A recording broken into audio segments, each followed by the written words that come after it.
My name is Aniszczyk.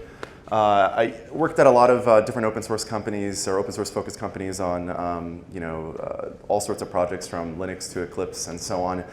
Used to do a lot of recruiting at campuses, and one question that came up a lot was, so how do I actually get involved in open source, right? Where can I start? What can I do?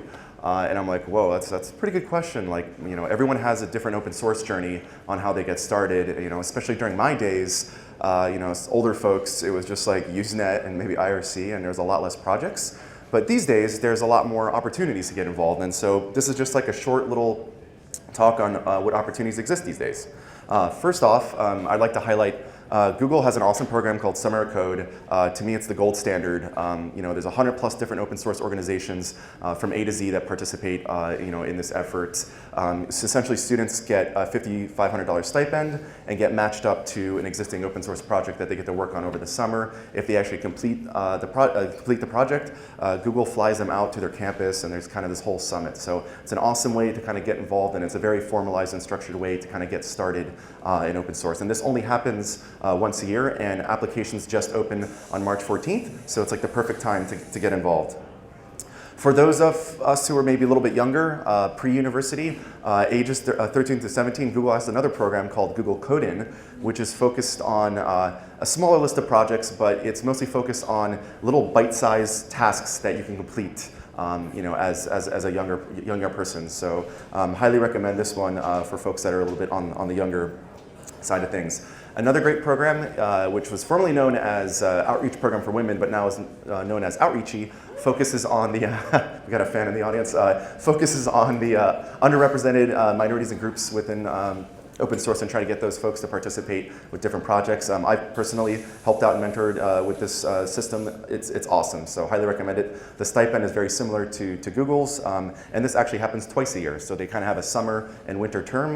The summer term is just starting, and applications close on the 22nd. So if you're interested, please apply. Another program that I personally haven't participated in but is pretty popular is Rails Summer of Code. The name obviously implies it got started out within the Rails community, but they actually support 40+ different projects now from all different languages. So this is another great opportunity for you to get involved in open source and actually get paid for it over the summer. Another program that's a little bit smaller, only a handful of universities participate in this, is Facebook has something called Open Academy, where essentially professors partner with certain open source projects and companies, and basically you take a class like you would in any class during the semester, and you get credit for working on open source. So it's super cool, but unfortunately not many universities participate in this. Another great way to get involved, when I grew up, there wasn't too many meetups and groups out there. There was just some like Linux user groups, but now there's, even universities have open source clubs. There's tons of Node.js meetups and so on. So university clubs, meetups are a great way to kind of get started to meet the community.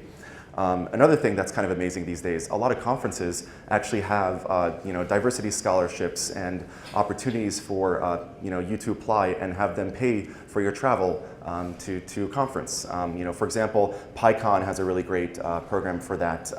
A lot of the Linux Foundation events like LinuxCon, MesosCon, and so on have diversity scholarship programs, and Strangeloop is another one that has this. So take advantage of this if you can. Like, this is a great way to get involved, especially when you're a student. You're like, money's a little bit tighter. So another great way to get involved is there's these sites that have popped up that kind of present beginner issues. So sometimes people are very nice on GitHub or Bugzilla, whatever, and tag issues like beginner friendly or newbie friendly. Highly recommend checking these sites out. The two big popular ones are Up for Grabs and Issue Hub that I've come across. So check them out. And finally, hopefully this information was useful to you. It doesn't really necessarily only apply to students, but hopefully it makes it a little bit easier for you to get started in open source. And for those of us who actually have been actively participating in the open source community for a while, please remember to pay it forward. Like, we were all students once, so anything you could do to kind of help someone out and make it easier for them to get started in their project is a huge thing. So